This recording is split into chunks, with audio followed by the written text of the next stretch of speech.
and told all the angels, including Iblis, to prostrate. Except Iblis, the rest prostrated. Iblis showed his pride and arrogance and disobeyed Allah subhanahu wa ta'ala. See, very, very importantly, we need to understand this. Worshipping Allah is not difficult. Worshipping Allah is not difficult. But developing a sense of pride or arrogance, being worshippers, can destroy that virtue of worship. अल्लाह के आगे सिजदा करना, अल्लाह की इबादत करना, अल्लाह की तारीफ बयान करना, ये मुश्किल नहीं है। लेकिन हमारे दिल में अगर किब्र पैदा हो जाए तो किए हुए तमाम नेकियां ज़ाय हो जाती, हमारी इबादत नाकारा हो जाती है, क्योंकि अल्लाह सुब्हानहू व तआला does not like pride in any human being. One of the most condemnable, invisible sin that we, without your realizing, keep committing, not knowing the serious consequences of this sin of pride that we generate inside our hearts. This is also a form of shirk. Giving credibility, recognition, and appreciation to your own self and considering yourself to be superior is very, very dangerous. What's the point in doing so many good deeds if they are all going to go waste on account of this element of pride and arrogance? Number two is, we are human beings at the end of the day. We do commit mistakes. We are vulnerable to committing mistakes. But we should learn to acknowledge and own our mistake. गलती माने, अपने गुनाहों का एतराफ करे, acknowledge करे, accept करे, own करे, तब तौबा का जज्बा अंदर पैदा होगा. Then only you will feel like seeking pardon and forgiveness from Allah. The moment you say, no, I have not done anything wrong, I have just done what anyone else would have done at that point of time. And if you keep justifying in this way, this is also one element of pride or arrogance. And secondly, most unfortunately at the same time, is that seeking pardon and forgiveness will not be generated inside you. This is exactly what Iblis did. He was not prepared to own his mistake. Had he apologized, said, oh Allah, I'm sorry, I should not have been of those who did not prostrate, I should have prostrated. And you forgive me or pardon me. Allah would have surely pardoned him, forgiven him. But the moment he showed arrogance and tried to justify that what he did was perfectly alright and vindicated his stand, and that's where Allah subhanahu wa ta'ala becomes highly disappointed, angry, and curses him and expels him. Modesty, humility are the two very important elements of Iman, which every believer, including you and I, should always have.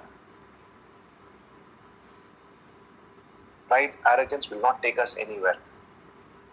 The more modest, the more humble we are, the more Allah subhanahu wa ta'ala will elevate our status and give us a life of dignity and honor. And He will exalt our position. I'll give you one example, or rather two examples. There's a tree which has several fruits, and there is another tree which does not have any fruit. Which tree will stand erect and which tree will be bending down? The obvious answer is the tree which has lots of fruits will be the one which will be bending low.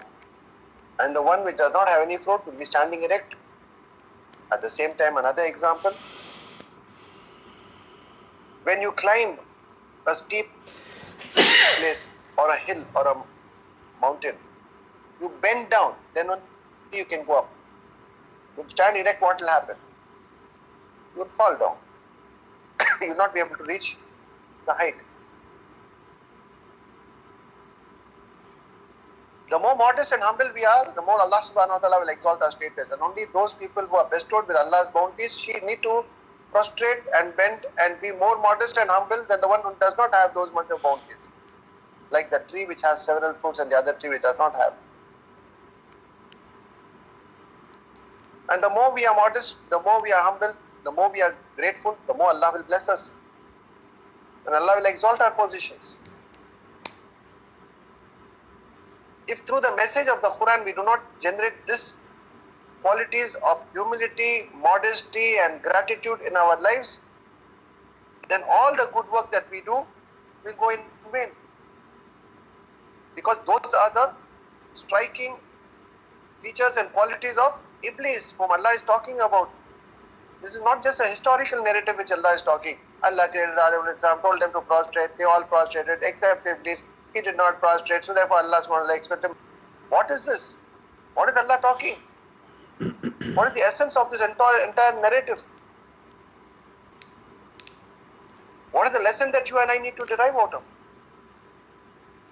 That we need to worship Allah, be obedient to Allah, and develop inside us modesty and humility without having any elements of pride or arrogance. We will always be of those who own the mistake and seek pardon and forgiveness from Allah. This is exactly what we see in contrast the quality of Adam alayhi salam and again Hawa alayhi salam. They committed a mistake. They came under the influence of Iblis, but they acknowledged their mistake. They prayed to Allah subhanahu wa ta'ala and sought His forgiveness sincerely. Didn't Allah forgive them? Allah blessed him with prophethood, gave him the highest position, gave him prophethood and provided for him everything and gave him direction of life and explained to Adam and Hawa how they should lead their lives in this world.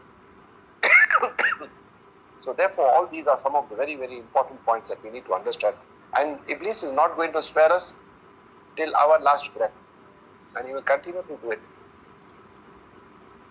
He will try to influence us, he will try to distract us, he will try to create all kinds of attractions for us in this world, and he will somehow get us out of the Sirat al-Mustaqim. And where will you find the Sirat al-Mustaqim? From the Quran. So he will try to get us out of the Quran itself. We must be on guard. That's why I keep saying every time, don't miss the class, don't miss the class. The moment you miss the class, one day, second day, third day, finished. And after that, you'll never be able to come back. So Allah subhanahu wa ta'ala has given us warnings time and again. Every time, and we need to be extremely careful about it. And for all those people who committed various sins, Allah says there are 7 doors of hell, and according to the kind of sin or crime they committed, a prescribed door will be opened through which such sinners will get in. For example, somebody commits murder. There will be a gate for all the people who committed murder to enter into Jannah. Those who committed shirk, there will be another entrance. Like this, various crimes and sins that we commit, according to that, there will be gates through which the people will be sent into Jannah. May Allah protect all of us. Ameen. And Allah says to the Iblis that your influence can never be on those people who are mukhlasin. Now, who are the chosen people? Who are the sincere people? Those who put in their efforts and those who took the initiative to seek the pleasure of Allah, to do good deeds. Allah subhanahu wa ta'ala after that takes over and gives them all the protection and the guidance and the support. But if you do not take the initiative and expect things to happen or do things the way we want, then you are the softest targets for Iblis to influence you. And in the process of having taken the initiative, we have to be proceeding in a sustained manner with consistency, and that can happen only if we keep ourselves attached with the Book of Allah and the teachings of the beloved Prophet Sallallahu Alaihi Wasallam. So all these are the explanations that Allah Subhanahu wa Ta'ala gives in the creation of Adam alayhi salam. إن المتقين في جنات وعيون ادخلوها بسلام آمنين ونزعنا ما في صدورهم من غل إخوانا على سرر متقابلين